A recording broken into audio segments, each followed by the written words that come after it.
আসসালামু আলাইকুম। সম্মানিত সুধীমণ্ডলী, আজকে আমরা কোরবানি সম্পর্কে সংক্ষিপ্ত আলোচনা করব ইনশাল্লাহ। জিলহজ মাস আমাদের সামনে আগত।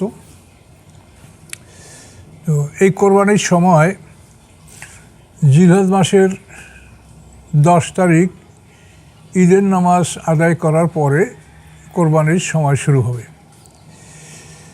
পৃথিবীর সর্বত্র কোরবানি হয়, এই জন্য যে অঞ্চলে যেভাবে চাঁদ দেখা যায় সেই চাঁদ অনুযায়ী প্রত্যেকটা অঞ্চলের মানুষ সেই তাদের চাঁদ অনুসারে জিলহজ মাসের 10 তারিখ যেদিন হয়, এই জিলহজ মাসের 10 তারিখ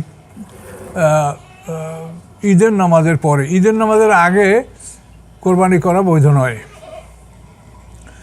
আল্লাহ রসুল এরকম আদিত যারা ঈদের নামাজ পড়ার আগেই কোরবানি করেছে, আল্লাহ রসুল তাদেরকে বলে তোমরা আবার কোরবানি করো। তবে যদি এমন কোনো অঞ্চল থাকে যেখানে ঈদের নামাজ জুমার নামাজ হয় না, তো সে সমস্ত অঞ্চলের লোক সবুজ সাদেকের পরে মানে ভোরে আর কি ঈদের নামাজের পূর্ব মুহূর্তেও তারা কোরবানি করতে পারবে, এমন অঞ্চল যদি হয় যেখানে ঈদের নামাজ বা জুমার নামাজ হয় না। এরকম অঞ্চল এখন পৃথিবীতে নাই বললেই চলে। তারপরও কোনো ট্রাইব বা উপজাতি এরকম থাকতে পারে পৃথিবীতে, আল্লাহ ভালো জানেন। তো আমাদের স্বাভাবিক কথা হলো যে ঈদের নামাজ আমরা আদায় করবো। ফাসল্লি লিরাব্বিকা ওয়ানহার, আল্লাহ বলছেন যে আল্লাহর উদ্দেশ্যে তোমরা সালাত কায়েম করো এবং কোরবানি করো। তো কোরবানির সময় 10 তারিখ ঈদের নামাজ পাঠ করার পরে কোরবানির সময় শুরু হয়। ঈদের নামাজটা সাধারণত আমরা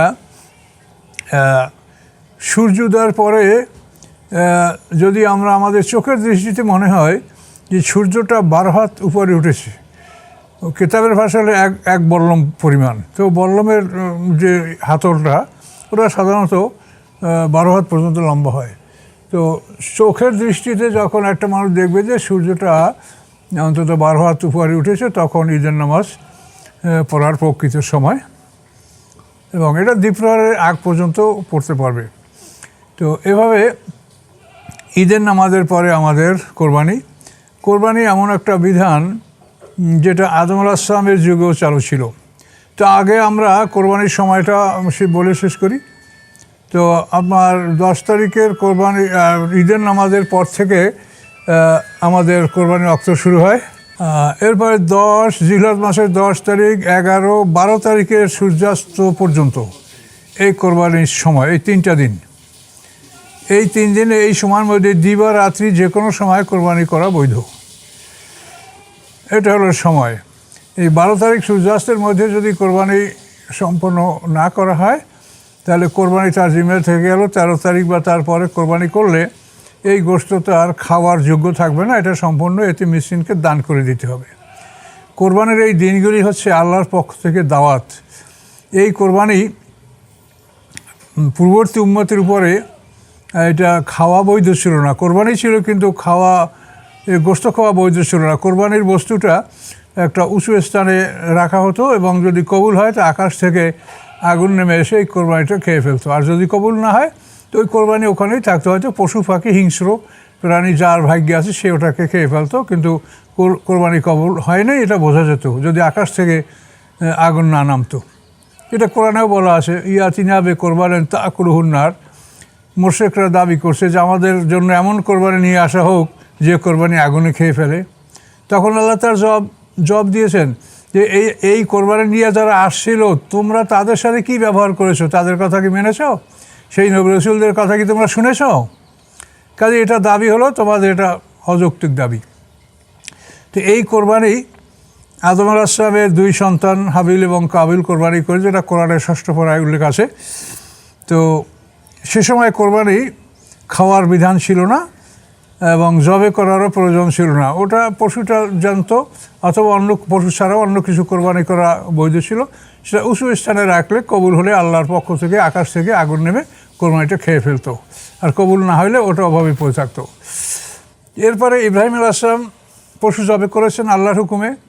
তিনি সন্তানকে জবাই করার জন্য এই প্রস্তুতি নিয়েছি। এগুলো আমাদের অন্য আলোচনায় আসে, হজের মধ্যে আসে। দেখেন, তো ইব্রাহিম আলাইহিস সালাম থেকে সাধারণত আমরা এই কোরবানির গোশত খাওয়ার বিধান আমরা লাভ করেছি। তো এই কোরবানি আমরা কিভাবে দিব? কোরবানি দেওয়ার জন্য গরু, মহিষ, ছাগল, ভেড়া, দুম্বা এই পশুগুলো দিয়েই কোরবানি করা যাবে। কোনো জঙ্গলি পশু বাড়ি গৃহপালিত নয়, যেমন হরিণ, তারপরে নীলগাই, তারপরে জঙ্গলি গাধা, এই সমস্ত পশু খাওয়া হালাল, কিন্তু এর দ্বারা কোরবানি হবে না। যা আল্লাহ কোরআন পাকে এটা নির্ধারিত করে দিয়েছেন যে গৃহপালিত পশু এর থেকে কোরবানি দিতে হবে। এখন এই কোরবানি আপনি যদি ছাগল, ভেড়া, দুম্বা এগুলি দেন, তাহলে এগুলোর বয়স হইতে হবে 1 বছর, এবং বকরা বকরি এর কোনো সমস্যা নাই। আর যদি গরু কোরবানি দেওয়া হয় তা সেটা অন্তত 2 বছর বয়স হতে হবে, এর কম বয়স যেন না হয়। এর বকন, এতে কোনো সমস্যা নেই। এখন এই কোরবানি ছাগল, ভেড়া, দুম্বা তো একজনেই দিতে হবে। এখন গরুর ব্যাপারে বলা হচ্ছে যে গরুর 7 ভাগে কোরবানি দেওয়ার বিধান আছে, এবং এটা সমাজে বহুদিন থেকে প্রচলিত আছে। তো এই 7 ভাগে কোরবানি দেওয়ার ব্যাপারে আমাদের সন্দেহের কোনো কারণ নাই। এটা আল্লাহ রসুল দিয়েছেন কিনা এরকম কোনো প্রমাণ নাই। সাহাবায়ে কেরামরা এভাবে কোরবানি করেছেন। তো আল্লাহ রসুল তো এরকম কোরবানি করবেন কেন? তিনি তো যখনই একটা কাজ করেছেন কোরবানি, হজের সময় তিনি বিদায় হজের সময় তার সাথে 100 উট কোরবানি ছিল, তিনি 100 উট কোরবানি করেছেন। 63টা নিজে জবাই করেছেন, বাকি 37টা আল্লাহ রসুলের পক্ষ থেকে হযরত আলী রাদিয়াল্লাহু তাআলা জবাই করেছেন। আবার হুদায়বিয়ার সন্ধির সময়, হুদায়বিয়ার উদ্দেশ্যে যখন আল্লাহ রসুল উমরা করার জন্য মক্কা রওনা করে হুদায়বিয়া উপনীত হয়েছিলেন, এই সময়টায় আল্লাহ রসুল তার সাথে 70টা কোরবানির উট ছিল। তো এখন অনেকে মনে করেন যে আমরা সফরে থাকলে তখন 7 ভাগে কোরবানি দেওয়া যাবে, কিন্তু মুকিম যদি বাড়ি থাকে তাহলে সে একাই একটা কোরবানি দিতে হবে, এটা অনেকে বলেন। এবং এই কথাটা মানে যুক্তি প্রমাণে এটা টিকে না। তার কারণ মুসাফিরের জন্য কোরবানি ওয়াজিব নয়। আমরা হাজিরা হজ করার সময় যে আমরা কোরবানি করি, এটা কিন্তু আমাদের ওয়াজিব কোরবানি নয়।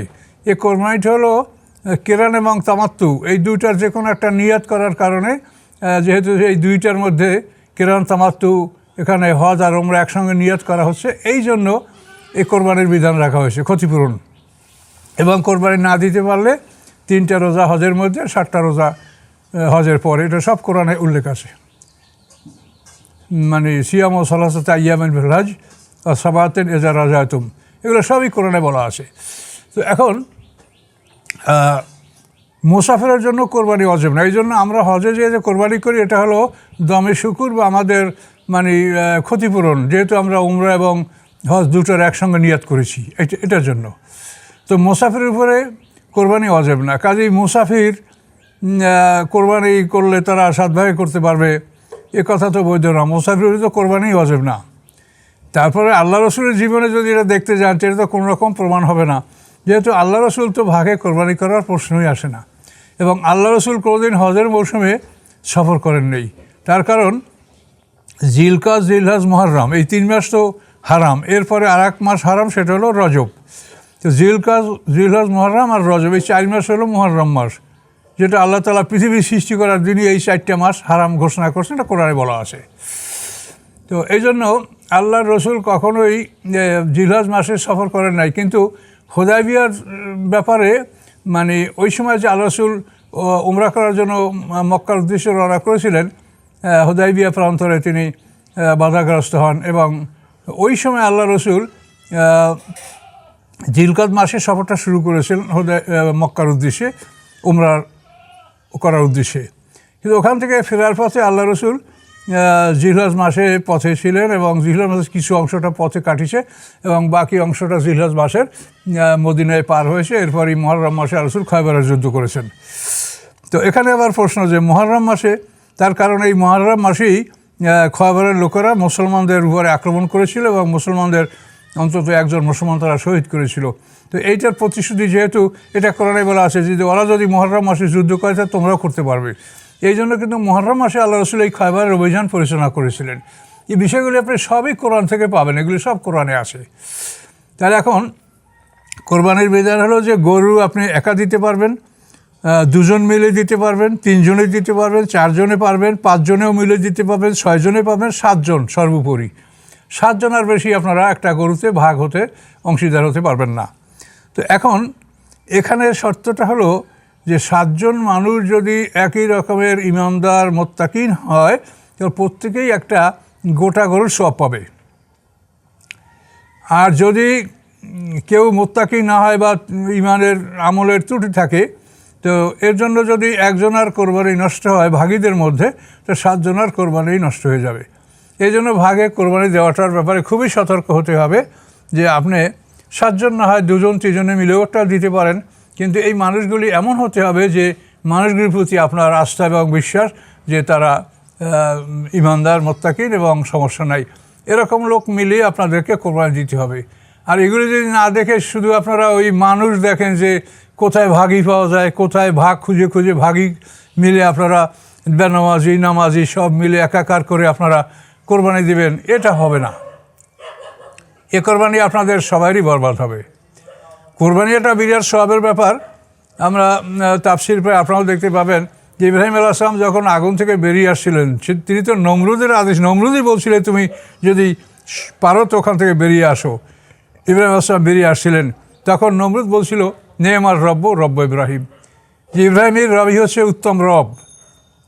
এরপরে নমরুদ ইব্রাহিম আলাইহিস সালামকে বলছিলেন যে আমি 400 গরু কোরবানি করব।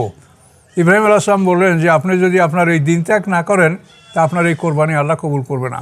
নমরুদ বলল আমি যদি আমার দিন ত্যাগ করি তাহলে আমি তো এই যে রাজা আমার গদি এটা আমার থাকবে না, কাজে আমি দিন ত্যাগ করবো না। তাহলে নমরুদও কোরবানি করেছে, সওয়াব হয়। আমাদের সমাজেও যারা সারা বছর রোজা নামাজ ঠিকমতো আদায় করে না, শুধু নামে মাত্র মুসলমান, কিন্তু তারাও কিন্তু কোরবানির সময় বড় বড় কোরবানি করে, তারা অধিকাংশ এরকম লোকই সম্পদশালী হয়ে থাকে। তো এই কোরবানি তারা করলে এখন এটা কবুল বিনা না কবুল হওয়া না হওয়া এটা সম্পূর্ণ আল্লাহর উপরে, আমরা এটার ফতুয়া দিব না। আমরা বলবো যে আল্লাহ যেটা কোরআনে বলেছেন লা ইয়ানাল আল্লাহ লুহুমুহা ওয়ালা দিমাউহা ওয়ালাকিন ইয়ানালুত তাকওয়া মিনকুম, যে কোরবানির রক্ত মাংস আল্লাহর কাছে পৌঁছে না, পৌঁছে তাকওয়া। এখন তাকওয়া যদি না থাকে তো আল্লাহর কাছে কি পৌঁছবে, আমরা কি পাবো? এই জন্য তাকওয়ার বিষয়টা অর্থাৎ সর্বস্তরে আল্লাহকে ভয় করা, আল্লাহর শরিয়ত যেটা আল্লাহর বিধান যেটা আছে সম্পূর্ণ শরিয়তকে মেনে চলার চেষ্টা করা। তো এই জন্য এগুলি দেখে শুনে আপনারা ভাগে কোরবানি দিবেন। যদি সম্ভব না হয় তো আপনি সংক্ষিপ্ত আকারে আপনি ছাগল দেন, বকরি দেন, এটা আপনি দিতে পারেন। এখন এই কোরবানিটা হলো যাদের উপরে জাকাত ওয়াজিব, যারা মালিকি নিসাব তারা কোরবানি দিবে। তো জাকাতের নিসাব সম্বন্ধে আপনাকে ইতিপূর্বে বহু আলোচনা এগুলি আছে যে 52 তোলা রূপার মূল্যের সমমূল্য সম্পদ থাকবে, অথবা 7.5 তোলা স্বর্ণের মূল্য পরিমাণ সম্পদ থাকবে। এই নেশাব মালিকি নেশাব যারা তারা জাকাত দিবে। এবং প্রত্যেকটা ব্যক্তি আপনার সংসারে যদি আপনারা 5 জন থাকেন এবং 5 জনও যদি চাকরিজীবী হন, প্রত্যেকেই পৃথক পৃথক আয় করেন, খাওয়া দাওয়া আপনারা এখানে করতে পারেন, কিন্তু আয়টা যদি প্রত্যেকেরই পৃথক পৃথক আয়, প্রত্যেকেই যদি মালদার হন তো প্রত্যেকের উপরে কোরবানি ওয়াজিব। এটা শুধু একটা গোশত খাওয়ার ফাংশন না, এটা হলো একটা আল্লাহর বিধান। বিধানটা হলো যে মালের মালিক সে কোরবানি করবে। আপনার স্ত্রী যদি মালের সম্পদের মালিক হয় তো তার উপরে কোরবানি ওয়াজিব। কাজে এই জন্য ছেলে পিতা যেই হোক মালের মালিক যদি হয় এবং সেই মালিক নিসাব অর্থাৎ জাকাত দেওয়ার পরিমাণ সম্পদ যদি তার থাকে কোরবানির দিনে, তাহলে তার উপরে কোরবানি ওয়াজিব। এটা আপনাদেরকে লক্ষ্য রাখতে হবে। এক সংসারে সবাই আসে কিন্তু একটা কোরবানি দিয়ে দিল না, এটা হবে না। আপনি একই পরিবারের লোক হলে আপনার হয়তো একটা গরু আপনারা নিজেদের মধ্যে প্রত্যেকের পক্ষ থেকেই নিয়াত করে যে অমুক অমুকের পক্ষ থেকে আমরা এই কোরবানিটা দিলাম। কোরবানির ব্যাপারে একটা কথা বলা হয়, সেটা মানুষ ভুলতেই পারে না। আমরা এই কোরবানিটা কার নামে, আমার নামে বা অমুকের নামে না, নামে না, বলতে হবে আমার নিজের পক্ষ থেকে, আল্লাহর নামে কোরবানি আমার পক্ষ থেকে বা অমুকের পক্ষ থেকে। এই কোরবানি আপনি নিজের পক্ষ থেকে আদায় করার পর অন্যদের পক্ষ থেকে যদি আদায় করেন তাও করতে পারবেন। যেমন আপনি মনে করেন যে আমার মা ইন্তেকাল করেছেন, আমি তার পক্ষ থেকে একটা কোরবানি করবো, নিয়ত করে আপনি এই কোরবানি করতে পারেন এবং এটার গোশত খাতেও কোনো সমস্যা নাই, আপনি এটা খেতে পারবেন। তো এইভাবে আপনি আপনার কোনো নিকটতম আত্মীয় স্বজনের পক্ষ থেকে আপনি কোরবানি করতে পারেন সওয়াবের উদ্দেশ্যে, এতে কোনো সমস্যা নেই এবং এর গোশত খাইতেও কোনো সমস্যা নেই। তবে একটা বিষয় আছে, কোরবানি যদি কেউ মানত করে, সেই মানত কোরবানির গোশত খাওয়া যাবে না। আমাদের সমাজের লোক অনেক সময় এভাবে মানত করে যে গরুটা অসুস্থ হয়ে পড়ছে, আল্লাহ এই গরুটা ভালো হইলে এটা কোরবানি দেবো, তো একটা মানত হয়ে গেল। যদি এই গরুটা ভালোই হয় তো আপনার এই মানত পূরণ করা অজেব হয়ে গেল, তাহলে এই কোরবানিটা আপনার দিবেন কিন্তু এটার গোশত আপনি খেতে পারবেন না। কাজে মানত করা কোরবানির গোশত খাওয়া যাবে না, এছাড়া অন্য সকল কোরবানির গোশত খেতে হবে। এখন এরকম যে মানত করেছে, সে ওই গরুটা মানত হিসাবেই মানত পূরণ করে ওটা যাবে মানতে, কিন্তু এটাই তার ব্যক্তিগত কোরবানি আদায় হবে না। তার ব্যক্তিগত কোরবানি যদি মাল হয় তো আলাদা কোরবানি করতে হবে, এগুলো লক্ষ্য রাখতে হবে। তো কোরবানি গোশত আমরা আল্লাহ কোরআনে যেটা বলেছেন, মানে কোরআনে আল্লাহ বলছেন যে এর থেকে তোমরা কানে আল মতাররা, অর্থাৎ ভিক্ষুক এবং দুস্থ অভাবগ্রস্তদেরকে এর থেকে তোমরাও খাও এবং গরিব দুঃখীদেরকে এর থেকে দান করো। এই কানে শব্দের অর্থ এটা তাফসীর করতে গিয়ে অনেকে করেছেন যে যারা তুষ্ট, অর্থাৎ যারা চায় না, যারা মানে আপনাকে মানে ভিক্ষুকের মতো চায় না, এরা কানে তুষ্ট। তো এখানে কানে শব্দের অর্থ যেমন তুষ্ট, আবার এটাকে অনেকে যেমন মারমারিক পিকথাল ইনি লেখছেন বেকার ভিক্ষুক। তো এখন অভাবগ্রস্ত, ধনী, দরিদ্র, ফকির, মিসকিন আপনি সবাইকে এর থেকে খাওয়াবেন এবং কী পরিমাণে দান করবেন এটার কোনো পরিমাণ উল্লেখ নাই। কাজে এই জন্য আপনি কোনো পরিমাণ নির্ধারণ করবেন না যে 3/1 ভাগ করে তাদেরকে দিয়ে দিতে হবে, এটা না। আপনি দিবেন, যদি আপনার পক্ষে সম্ভব হয় 3/1 বেশি দান করেন, আর যদি সম্ভব না হয় তো কম দান করেন, কিন্তু আপনাকে কিছু না কিছু দান করতে হবে, যেহেতু এটা আল্লাহর কোরআনের আদেশ। তো এই জন্য এই দানের ক্ষেত্রে আপনারা কোরবানি ভাগাভাগি করবেন না। আমাদের তো আল্লাহর মাঝে বয়স হয়েছে, আমি 80 পার করেছি, 80 বেশি হয়তো 81-82 আমার বয়স হবে। তো আমরা ছোটোবেলায় এরকম দেখেছি যে মানুষের মধ্যে শিক্ষার অভাব ছিল। তারা ওই যে মৌলী সাহেব, যে ইমাম সাহেব গরু জবা করতো, তাকে ওই গরুর মাথাটা এটা ইমাম সাহেবকে দিয়ে দিত কোরবানির। আবার আমি এটাও দেখেছি 7 ভাগে কোরবানি দিয়া গরুটাকে তারা মাংসটাকে তারা 8 ভাগ করলো, 8 ভাগ করে 7 ভাগ 7 জনে ওখান থেকে নিয়ে গেল, আর 1 ভাগ ওখানে থাকলো ফকির মিসকিনকে দেওয়ার জন্য। এগুলি সম্পূর্ণ কোরবানি বরবাদ। এখন আল্লাহ জানেন তাদের জ্ঞানের অভাবে এটা করলে আল্লাহ ক্ষমা করবেন কি কবুল করবেন সেটা আল্লাহ জানে, কিন্তু আইনে বলে এ কোরবানি হবে না। আপনি গরু যদি জবা করতে না পারেন, গোশতের বানাতে আপনি না পারেন, সেজন্য আপনি লেবার নেবেন, কাজের লোক নেবেন, আপনি তার মজুরি দিবেন। আপনি নিজে যদি নিজের কোরবানি জবা করতে পারেন এটা সবচেয়ে উত্তম। যদি না পারেন তো যাকে দিয়ে করাবেন তাকে উপযুক্ত মজুরি দিবেন।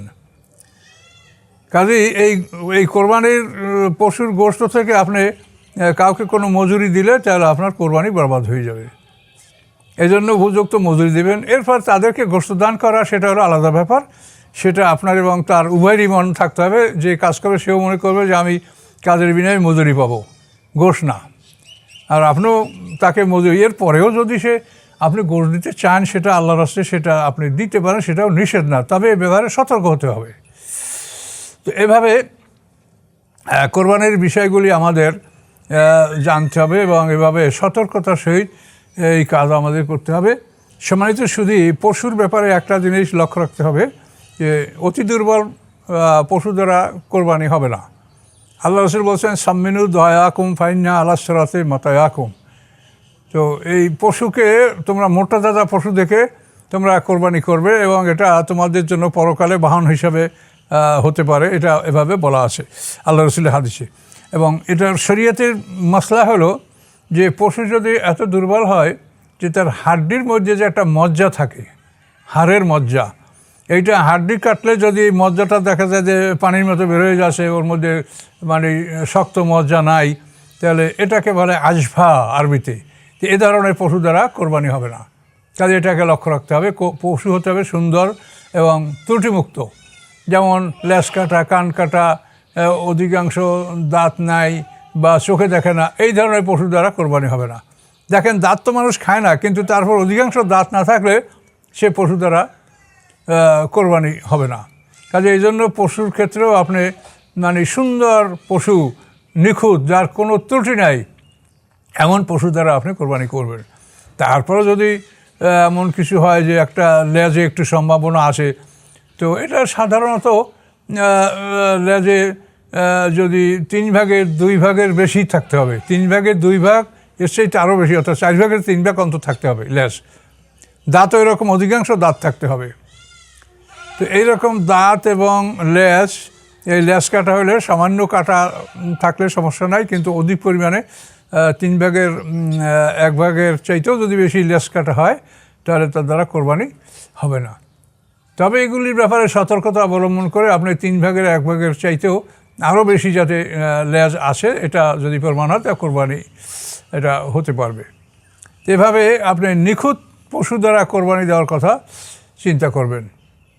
তো এখন শিং মানুষ খায় না, তারপরও শিংটা যদি ভাঙা থাকে কোনো গরুর, তো সেটা দেখতে হবে যে মাথার যে একটা সমতল অবস্থা আছে, এই সমতল অবস্থা পর্যন্ত যদি শিং ভাঙা থাকে, তা কোরবানি হবে। আর শিংটা যদি ওটা যে মাথার ভিতরে হাড্ডির মধ্যে যেখানে যে উৎপত্তি স্থল শিংয়ের, যেটা ওই উৎপত্তি স্থল থেকে যদি শিংটা উপরে যায়, তাহলে কিন্তু সেই শিং ভাঙা গরুর দ্বারা কোরবানি হবে না। কথাটা আমি বুঝাতে পারছি কিনা? অর্থাৎ শিংটা ভেঙে গেছে, কিন্তু মাথার সমান সমান আছে, কিন্তু শিংয়ের উৎপত্তি স্থল মাথার হাড়ের ভিতরে, যেখানে ওই উৎপত্তি স্থল থেকে যদি শিংটা উপরে যায়, এইরকম শিং ভাঙা পশু দ্বারা কোরবানি কিন্তু হবে না।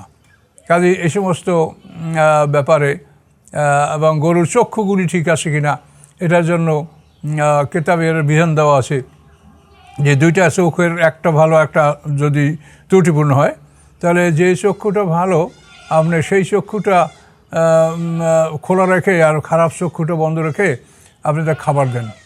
তো ওই ভালো চক্ষু দ্বারা কত দূর থেকে সে খাবার চিনতে পারছে গরুটা, ওইটা চিহ্নিত করেন। তারপরে ভালো চক্ষুটা বন্ধ করে মন্দ চক্ষুটা, ত্রুটিপূর্ণ চক্ষুটা খোলা রাখেন। ওই চক্ষু দ্বারা দেখেন সে কত দূরে খাবার দেখতে পাচ্ছে। সেখানে যদি এমন হয় যে 3 ভাগের 1 ভাগ দূরত্ব কমানোর পরে দেখতে পাচ্ছে, তাহলে কোরবানি হবে। আর যদি দেখা যায় না, অর্ধেক দূরত্ব না আসলে চোখে ওটা দেখতে পাচ্ছে না, তাহলে মনে করবেন যে এই ত্রুটিটা মানে অর্ধেকের বেশি। এমতো ত্রুটিপূর্ণ চোখ বিশিষ্ট চক্ষু দ্বারা কোরবানি হবে না। তো এক কথায় আমরা এগুলির মধ্যে না গিয়ে, বর্তমানে তো পৃথিবী অনেক উন্নত, আজকালকার গরু বাছুর খুব সুন্দর সুন্দর নাদুস সবই। আমরা ছোটোবেলায় দেখতাম যে হাড্ডিসার গরু এরকম হাটে ঘাটে বেচা কেনা, এবং ভাদ্র মাসে হাল চাষ করার পরে অনেক গরু মরে যাওয়া, খালে ফেলে দেওয়া। তো এ সমস্ত দৃশ্য কিন্তু এখন খুব কম দেখা যায়। তারপরও শরীয়তের বিধান, এটা আমরা বলার জন্য এই পশু সম্পর্কে আপনাদের সতর্ক করলাম যে পশু এরকম সুন্দর হতে হবে। এবং পশুর চামড়া বিক্রি করলে এই চামড়াটার মূল্য আপনারা 7 ভাগ করে বা যে কয় ভাগে কিনছেন সেই ভাগে নিয়ে এই চামড়ার মূল্যটা সম্পূর্ণ পরিশোধ করতে হবে। কেউ যদি এটা পরিশোধ করতে ভুলে যান, তাহলে কিন্তু আপনার কোরবানি বরবাদ। এই জন্য এগুলো সতর্কতার সহিত লক্ষ্য রাখতে হবে, একে অপরকে স্মরণ করা দিতে হবে যেটা করেছি কিনা। তারপর যদি আপনি চামড়া, যেমন অনেকে ছাগলের চামড়া খায়, এটা যদি খেয়ে ফেলে তা কোনো আপত্তি নেই, কিন্তু বিক্রি করলে এটার মূল্য দান করতে হবে। তো এই সমস্ত বিষয় সতর্ক রাখবেন। আবার অনেক ক্ষেত্রে কাজের লোকদের ব্যাপারে বলা আছে যে তারা কোরবানিগ্রস্ত খেতে পারবে কিনা। তো এখানে সমস্যাটা হলো যে কোরবানিগ্রস্ত সবাই খাইতে পারবে, আল্লাহ তো কোরআনেই বলছে অভাবগ্রস্ত অভাবমুক্ত সবাই খাবে। কিন্তু কাজের লোকের ব্যাপারটা কি, একটু সূক্ষ্ম জিনিস, একটা ক্রিটিক্যাল জিনিস আছে, সেটা বোঝে। সেটা হলো আপনি যে লোকটাকে কাজে নিয়োগ করেছেন, আপনার কর্মচারী, তার খাওয়া এবং বেতন দুটোই তার হলো, মানে খাওয়াটাও তার বেতনের অংশ আর বেতনটাও বেতন। তো এখন যে কর্মচারী, তাকে আপনি খাবার দিবেন, এটা আপনার উপরে ওয়াজিব। এখন সেই ওয়াজিব খাবার, সেইটা তো আপনি কোরবানি গোশতে পূরণ করতে পারবেন না। কোরবানি গোশত হবে ফ্রি খাওয়াবেন, এটার দ্বারা মানে আপনার যে ওয়াজিব, মানে যে খাবারটা দেওয়া আপনার ওয়াজিব, এটা যদি কোরবানি গোশত দেন, তাহলে আপনার কোরবানি গোশতকে আপনি নিজে ব্যবহার করলেন নিজের স্বার্থে। মানে এটা বিক্রি করলেন আপনি, শ্রম বিক্রি। এই জন্য কর্মচারী যারা, তাদের জন্য আপনি নিয়মিত পাক যেটা সেটা রাখবেন এবং সেটা তাদেরকে দিবেন, এবং কোরবানি গোশতটা অতিরিক্ত দিবেন, যে তোমাদের স্বাভাবিক খাবার এটা, আর কোরবানি গোশতটা এরা আল্লাহর রাসূলের খাবার এটা, এই, তাহলে আর কোনো সন্দেহ থাকবে না। কিন্তু যদি এমন হয় যে কোরবানি গোশতই পাক করেছেন, কর্মচারীদের জন্য আলাদা পাক করা হয় নাই, কর্মচারী যারা বিভিন্ন কাজে, দোকানে, পাঠে, কোনো পরিবারের অনেক কর্মচারী থাকতে পারে, কাজেই তাদের জন্য আলাদা পাক করার বিষয় আছে। কাজে এই জন্য যদি এমন হয় যে কর্মচারীর জন্য আলাদা পাক করা হয় নাই, তাহলে কিন্তু আপনার কোরবানির গোশত এর দ্বারা আপনার কর্মচারী বেতন দেওয়া হবে। কাজে এই জন্য কর্মচারীদের জন্য নিয়মিত খাবার আপনারা প্রস্তুত রাখবেন এবং কোরবানির খাবারটা, গোশতটা অতিরিক্ত তাদেরকে দিবেন, এই সতর্কতা অবলম্বন করতে হবে। তার কারণ আল্লাহর আইন মানার মধ্যেই হচ্ছে আমাদের মানে সওয়াব। আর ইসলাম মানেই তো আত্মসমর্পণ, অর্থাৎ আল্লাহ কি বলেছেন সেগুলি আমরা জেনে শুনে ধীরে ধীরে আমরা সেগুলি সবই পালন করব, এটার নাম ইসলাম। কাজে এই জন্য এই সমস্ত সতর্কতা এটা আমাদের অবলম্বন করতে হবে। এটার জন্য আপনি কষ্ট মনে করবেন না, এটা মনে করবেন যে একটা বিধান আমি সঠিকভাবে পালন করার জন্য এটাগুলো করছি। কাজে এসব ব্যাপারেও আপনারা সতর্ক থাকবেন। তো কোরবানি করার ব্যাপারে সমাজে কিছু কিছু বিতর্কিত বিষয় আসে, যেমন অনেকে মনে করেন যে খাসি করা পশু দ্বারা কোরবানি হবে কি না। অবশ্যই হবে, তার কারণ খাসি করা পশু এটা হালাল, এটা বৈধ, এটা আমরা সব সময় জবাই করে খাচ্ছি। তো এটা যদি কোরবানি না হয় তাহলে আমাদের খাওয়াও না জায়েজ হবে। একটা পশু যদি কোরবানি আল্লাহর কাজেই ব্যবহার না করে, সেটা খাওয়া যাবে কেমন করে? কাজেই খাসি করা ছাগল, গরু, যেটাকে ক্যাস্ট্রেটেড বলা হয় ইংরেজিতে, যে মানে তার বিচি ফেলিয়ে দেওয়া, এ পশু, এটা হলো পশুর একটা উন্নয়ন। এটাকে অনেকে তাবদিলে খালকিল্লা বলেন, এটা তো বুঝের ভুল। আমি এটা আগেও আমি ভিডিও দিয়েছি যে তাবদিলে খালকিল্লা আল্লাহ কোরআনে কি বলছে একটু ভালো করে পড়ে দেখেন। আল্লাহ সেখানে বলছে ফিতরাত আল্লাহ আল্লাতী ফাতারান নাস আলাইহা লা তাবদিলা লিখালকিল্লাহ। ফিতরাত, আল্লাহর ফিতরাত, এই ফিতরাতটা কি? ফিতরাত ইসলাম। আল্লাহ রসুল হাদিসেও কথা বলেছেন, কুল্লু মাউলিদিন ইউলাদু আলা ফিতরাতিন, প্রত্যেকটা শিশু ইসলামের উপরে জন্মগ্রহণ করে। এই ফিতরাত হলো ইসলাম। এখানে গরু তোলানো না, এটা আপনারা ভুল বুঝছেন। ফিতরাত হলো ইসলাম, আর প্রত্যেকটা শিশুকে আল্লাহ তাআলা ইসলামের উপরে পৃথিবীতে পাঠিয়েছে। আমরা আলাস্তু বিরাব্বিকুম, এই প্রশ্নে আমরা সবাই কালু বালা জবাব দিয়েছি সবাই। এরপরে আমাদের মৃত্যু দান করা হয়েছে, আমরা এভাবে ছিলাম, এখন আমরা পৃথিবীতে আসছি। এখন আল্লাহ বলেন যে আমি প্রত্যেকটা মানুষ, সে আমাকে, আমার পরিচয় গ্রহণ করে আমাকে স্বীকৃতি দিয়েছে এবং এই অবস্থায় আমি তাকে বরজাকে রেখেছি, সেখান থেকে সে দুনিয়া আসে। এখন আল্লাহ বলেন যে তোমরা এই ফিতরাতের, অর্থাৎ আমার এই দ্বীনের পরিবর্তন ঘটাও না, যেটা আল্লাহ রসুল পরিষ্কার হাদিসে বলেছেন যে কুল্লু মাউলিদিন ইউলাদু আলা ফিতরাতিন, সমস্ত সন্তানগুলি একটা ইসলামের উপরে জন্মগ্রহণ করে, সমস্ত সন্তানগুলি ইসলামের উপরে জন্মগ্রহণ করে। আবওয়াহু ইউহাব্বিদানি ও নাসরানি ও মাজলিসানি, তার পিতামাতা তাকে ইহুদি বানায়, খ্রিস্টান বানায়, অগ্নিপূজক বানায়, এটা পিতামাতার কাজ। তো এইটা নিষেধ করছে। তাবদিলে খালকিল্লা বলতে এই কথাটা আল্লাহ বলছেন যে আমি তাকে যে ইসলামের উপরে সৃষ্টি করেছি, ইসলামের উপরে আমি পৃথিবীতে পাঠিয়েছি, এইটা তোমরা পিতামাতা পাল্টাইও না। কাজে এই জন্য তাবদিলে খালকিল্লা মানেই খাসি করা নয়। তাবদিলে খালকিল্লা এটা দ্বীনের পরিবর্তন ঘটানো। তাবদিলে খালকিল্লা তো আমরা সবাই আমাদের জীবনে দেখেন, আমাদের জীবনে আমাদের দাড়ি, চুল, নখ কাটা, খতনা করা, তা এগুলো তাবদিলে খালকিল্লা নয়? আপনি খতনা কারো করেন, তাহলে তো খতনা করে তাবদিলে খালকিল্লা হয়ে গেল। তাহলে খতনা করা আলেমদের পিছনে কি নামাজ হবে না হবে না? কাজে এই সমস্ত ব্যাপারে আপনারা চিন্তা ভাবনা করে সার্বিক বিষয়গুলি দেখে শুনে আপনারা কথা বলবেন। কাজে তাবদিলে খালকিল্লা মানে খাসি করা বা নিষেধ করা হয়েছে, এটা হাদিসে আছে, কিন্তু হাদিসে থাকলেই হবে না, কোরআনের মর্ম কথাটা আপনাকে বুঝতে হবে। যেখানে আল্লাহ তাআলা তাবদিলে খালকিল্লা বলতে বুঝিয়েছেন যে আল্লাহর যে ফিতরাত, যে ইসলাম, এই ইসলামের প্রত্যেকটা মানুষ সৃষ্টি করেছে, পিতামাতা তাকে ইহুদি খ্রিস্টান মজুসি বানায়, এইটা যেন না করা হয়, এইটা হলো তাবদিলে খালকিল্লা। কাজেই পশুর পরিবর্তন ঘটা, মানুষ সৌন্দর্য অবলম্বন করা। একটা মানুষ যদি তাবদিলে খালকিল্লা না খায়, তার সৃষ্টিগতভাবে একটা মানুষের দাড়ি, চুল, গোঁফ, নখ যেটা বাড়বে, তো তো এটা যদি তাবদিলে খালকে, এটা কাটলে তাবদিলে খালকে যদি হয়, তাহলে কি মানুষের আকৃতি থাকবে, না আকৃতিটা পশুর মতো হবে বলেন তো? কাজে এই জন্য এটা বুঝতে হবে যে তাবদিলা খালকিল্লাহ বলতে আল্লাহ কি বুঝাইছেন। তো এইভাবে আরও অনেক প্রশ্ন আছে, এটা আপনারা আলেমদের কাছ থেকে জেনে নেবেন। কোরবানি গোশত আপনি ফ্রিজে রেখে খেতে পারবেন কিনা, এটা সম্বন্ধে প্রশ্ন আসে। তো অবশ্যই পারবেন, তার কারণ আপনার যেটা দায়িত্ব, আপনি নিজে 13 তারিখ পর্যন্ত হলো আইয়ামে তাশরিক। তো এই আপনি কোরবানি নগদ পাক করে খাবেন, তারপর বাসি করে খাবেন, তারপর যদি উদ্বৃত্ত থাকে সেটা আপনি ফ্রিজে রেখে খান, যেভাবে খান, এটা কোনো আপত্তি নেই। কিন্তু আল্লাহ যেভাবে বলছে যে সেগুলি যেন মানে পর্যায়ক্রমে সেগুলি যেন দান করার বিষয়টা এটা যেন ঠিক থাকে। তো এইভাবেই আমরা কোরবানি পালন করব এবং সময়ের দিকে আমরা লক্ষ্য করব। এবং আমরা আগেই বলেছি যে জিলহজ মাসের 9 তারিখ থেকে 9 থেকে ফজর থেকে 13 থেকে আসর পর্যন্ত তাকবীরে তাশরিক এটা পড়তে হয়। এটা আমরা পড়বো, যারা জামাতে নামাজ পড়ে তাদের জন্য এটা ওয়াজিব। আর অন্যদের পরে যদি ওয়াজিব না হয় তবুও ওটা তারা পড়বেন সবাই, তার কারণ এটা পড়লে সওয়াব আছে, তাতে তো কোনো সন্দেহ নাই। তো এভাবেই কোরবানির বিষয়টা আমরা আশা করি ইনশাল্লাহ সবাই আমরা এটা পালন করব। এ ব্যাপারে আমি আর কথা বাড়াতে চাই না। আসসালামু আলাইকুম রহমতুল্লাহ বারাকাতুহু।